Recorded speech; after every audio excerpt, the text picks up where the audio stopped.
Hi friends, நாம் இன்றைக்கி சிறு பருப்பு வச்சு எப்படி ஸ்வீட் பண்ணலான்னு பார்க்கலாம். பேனில் நெய் சேர்த்துக்கோங்க. நெய் ஹீட் ஆனதுமே முந்திரி பாதாம் சேர்த்து நல்லா ஃப்ரை பண்ணி எடுத்துக்கோங்க.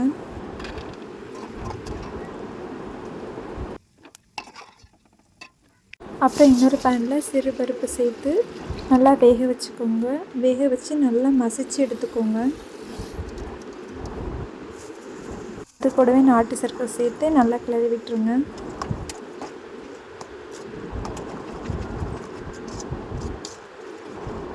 அந்த பருப்பும் அந்த நாட்டு சர்க்கரையும் நல்லா மிக்ஸ் ஆகிற அளவுக்கு கிளறி விட்டுக்கோங்க.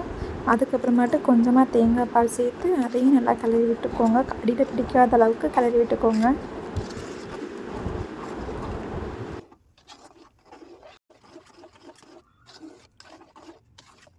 அதுக்கப்புறம் அடியில் பிடிக்காமல் இருக்கிறதுக்காக கொஞ்சமாக நெய் விட்டு அதையும் கிளறி விட்டுக்கோங்க. ஓரளவு நல்லா திக்காக வந்ததுக்கப்புறமாட்டு நம்ம ஆல்ரெடி ஃப்ரை பண்ணி வச்சுருந்த முந்திரி பாதாம் சேர்த்து கிளறி விட்டுருங்க. 5 நிமிஷம் அப்படியே கிளறி விட்டுருங்க. அவ்வளோதான் ஃப்ரெண்ட்ஸ், ரெடி ஆயிடுச்சு. ஈஸியான ரெசிபி. இந்த மாதிரி உங்கள் வீட்லேயும் நீங்கள் ட்ரை பண்ணி பாருங்கள். இந்த வீடியோ உங்களுக்கு பிடிச்சிருந்தா லைக் பண்ணுங்கள், ஷேர் பண்ணுங்கள், மறக்காமல் சப்ஸ்கிரைப் பண்ணுங்கள் ஃப்ரெண்ட்ஸ்.